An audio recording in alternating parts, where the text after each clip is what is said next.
ढोलकपुर नाम के साम्राज्य में एक जाने माने ऋषि रहते थे जो लोगों का भाग्य बताने के लिए प्रसिद्ध थे।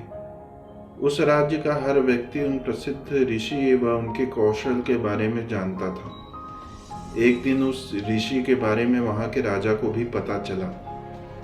राजा के मन में भी अपने भविष्य को जानने की इच्छा होने लगी। इसी के चलते उसने अपने सैनिकों को ऋषि के पास भेजा और पूरे सादर सम्मान से उन्हें महल लेकर आने का आदेश व आमंत्रण दिया। राजा की आज्ञा के अनुसार सैनिक ऋषि के पास गए और ऋषि को राजा का आमंत्रण सुनाते हुए उनसे महल चलने की प्रार्थना करने लगे। ऋषि भी सैनिकों के साथ महल चलने के लिए तैयार हो गए।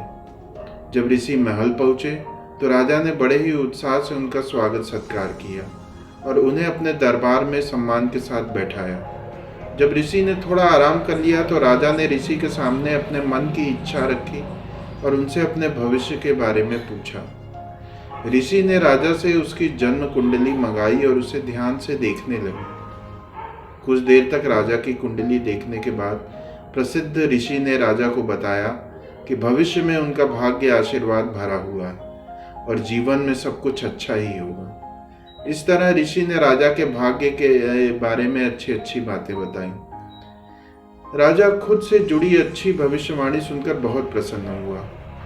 उसने खुश होकर ऋषि को सोने और चांदी का उपहार दिया। इसके बाद राजा ने ऋषि से अपने भविष्य से जुड़े दुर्भाग्य के बारे में पूछा। राजा के पूछे अनुसार ही ऋषि ने राजा के दुर्भाग्य से जुड़ी बातें भी बता दी। इन्हें सुनकर राजा बहुत क्रोधित हो गया।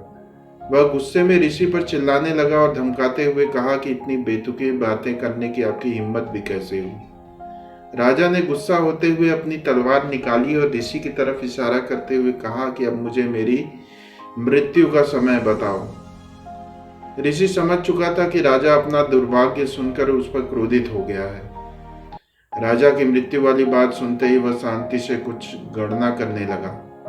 इसके बाद शांत स्वर में कहा, मेरी गणना और कौशल के अनुसार आपकी मृत्यु मेरी मृत्यु के ठीक 1 घंटे बाद होगी। राजा ऋषि की यह बात सुनकर हैरान हो गया। अब उसे अपनी गलती का एहसास होने लगा। उसने तुरंत अपनी तलवार नीचे रखी और ऋषि के साथ किए गए अपने दुर्व्यवहार के लिए उनसे माफी मांगी। बाद में राजा ने ऋषि को ढेर सारा धन दिया और उन्हें वापस कुटिया में आदर व सम्मान के साथ भेज दिया।